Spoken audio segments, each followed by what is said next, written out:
पे एमओयू करा लिए, इतने लोग निवेश करने आ रहे हैं। बताओ, मेरठ में कोई नया कारखाना या आसपास कोई नया जमीन दे करके कारखाना लगा हो तो बता दो। कोई कारखाना नहीं लगाया। ये जो गारंटी लेकर के आए हैं, ये हमें और आपको धोखा देना चाहते हैं। हम आपसे कहना चाहते हैं कि इनकी गारंटी से बचिए। ये वो लोग हैं जो कोरोना को तालियों थाली से भगाना चाहते थे। ये इनकी गारंटी नहीं है, ये घंटी है। ये गारंटी नहीं है, ये घंटी है जो बजाने के लिए दी है। और हमें और आपको बाबा साहब भीमराव अंबेडकर जी संविधान की कितनी बड़ी गारंटी दे करके गए हैं, सोचो कभी। हमें बीजेपी की गारंटी नहीं चाहिए। हमें बाबा साहब भीमराव अंबेडकर जी ने जो संविधान की गारंटी दी है, वो हमें संविधान की गारंटी चाहिए। वो संविधान हमारे मान सम्मान की गारंटी देता है। वो संविधान हमें आपको रोजगार का अधिकार देता है। बाबा साहब भीमराव अम्बेडकर जी का संविधान हमें आरक्षण का अधिकार देता है, आरक्षण की गारंटी देता है। इसलिए हमें बीजेपी की गारंटी नहीं चाहिए। बीजेपी की गारंटी वो घंटी है। हमें बाबा साहब भीमराव अम्बेडकर जी का संविधान की गारंटी चाहिए। इसलिए सावधान होकर के संविधान बचाने का भी ये चुनाव है। जहां हम आपसे कह रहे हैं लोकतंत्र बचाना है, वहीं ये संविधान बचाने का भी चुनाव है। जो लोग दूसरों को भ्रष्टाचारी कहते हैं, माफिया कहते हैं, अपराधी कहते हैं,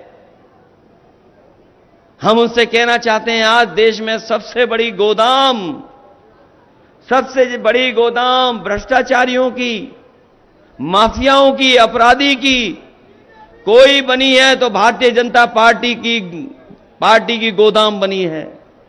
भारतीय जनता पार्टी की गोदाम में देश के सब भ्रष्टाचारी हैं, सब माफिया उत्तर प्रदेश के वहीं पहुंच गए हैं। ये लोग जो इलेक्टोरल बॉन्ड पे बात नहीं करना चाहते हैं, क्योंकि जैसे ही इलेक्टोरल बॉन्ड की बात होती है, बीजेपी के लोग बेहोश होने लगते हैं। और इस गर्मी में अगर बीजेपी के लोगों से पूछोगे कि जो आपने चंदा लिया है इलेक्टोरल बॉन्ड से, उसका हिसाब किताब क्या है, कोई हिसाब किताब बनाने के लिए तैयार नहीं है। हम आप लोग सब जानते हैं, लोग अपने आप चंदा देते हैं, सहयोग करते हैं, मदद करते हैं। बीजेपी के लोगों ने इलेक्टोरल बॉन्ड से सहयोग नहीं मांगा। इन्होंने ईडी, सीबीआई, इनकम टैक्स लगा करके वसूलने का काम किया है। 1000 करोड़, 500 करोड़, 400 करोड़, 300 करोड़, क्या ये इतना पैसा नहीं वसूला गया? इनसे जब पूछो कि इलेक्टोरल बॉन्ड के बारे में कुछ बताओगे, तो इस गर्मी में वो इलेक्ट्रोल मांगने लगते हैं, बेहोश हो जाते हैं। इलेक्ट्रोल की जरूरत पड़ती है उन्हें। बताओ, इलेक्ट्रोल बॉन्ड ने इनका बैंड बजा रखा है कि नहीं बजा रखा है? और उसी से बचने के लिए झूठे मुकदमे लगा लिए।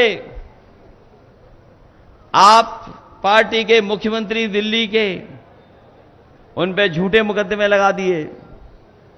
जब इनकी बदनामी होने लगी इलेक्टोरल बॉन्ड से, तो उन्होंने साजिश कर करके तमाम विपक्ष के लोगों को फंसाना शुरू कर दिया। चाहे वो आप पार्टी के मुख्यमंत्री दिल्ली के हों या झारखंड के मुख्यमंत्री, इन्होंने झूठे मुकदमे लगाए हैं। और झूठे मुकदमे आज तो लगाए ही हैं। याद होगा जब आंदोलन छिड़ा था 2 अप्रैल को, सबसे ज्यादा दलितों पर मुकदमे अगर किसी ने लगाए थे तो भारतीय जनता पार्टी ने लगाए थे। हमारे बहुत सारे नेता हैं, आप में से भी लोग होंगे जिन पे झूठे मुकदमे लगे होंगे। ये सरकार केवल झूठे मुकदमे लगाए। योगेश वर्मा जी, इन पे भी लगे मुकदमे। सब पे लगाए इन्होंने। ये अन्याय कभी समाजवादी लोग स्वीकार नहीं कर सकते हैं। इसलिए हम आप सबसे निवेदन और अपील करने आए हैं। पीडीए की लड़ाई बड़ी छिड़ गई है और पीडीए की लड़ाई से जैसे जैसे पीडीए आगे बढ़ रहा है, एनडीए के लोग घबराए दिखाई दे रहे हैं। बीजेपी की इधर जो पहचान बनी है वो झूठ और लूट की बनी है। बताओ, झूठ और लूट की पहचान है कि नहीं इन बीजेपी वालों की? बीजेपी वाले क्या सच बोलते हैं? बताओ आप। सबसे ज्यादा झूठ बोलने वाली पार्टी अगर कोई है तो भारतीय जनता पार्टी। बताओ, उससे बचाओगे कि नहीं बचाओगे? और ये जो परिवार वाली बात कर रहे हैं, हमारे आपके पीडीए परिवार का मुकाबला नहीं कर सकते, क्योंकि पीडीए परिवार सबसे बड़ा परिवार है। इसमें पिछड़े, दलित, अल्पसंख्यक मुसलमान भाई तो हैं ही हैं, आधी आबादी भी है और पीड़ित दुखी अगड़े भी हैं।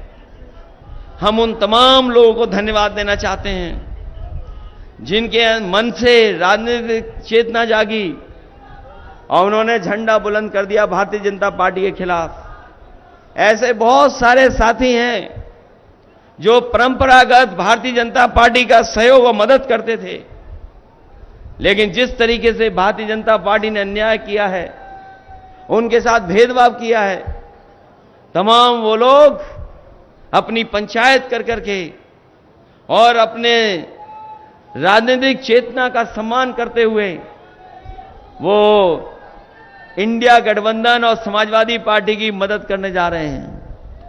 इसलिए आप लोग भी मदद करिए। मेरठ से जो शुरुआत होने जा रही है दूसरे चरण में, ये जीत की बड़ी जीत की आवाज होगी। यहां से जिन्होंने आजादी दिलाई हो और उस आजादी के आंदोलन में साथ दिया हो, बताओ बीजेपी से भी आजादी दिलाओगे?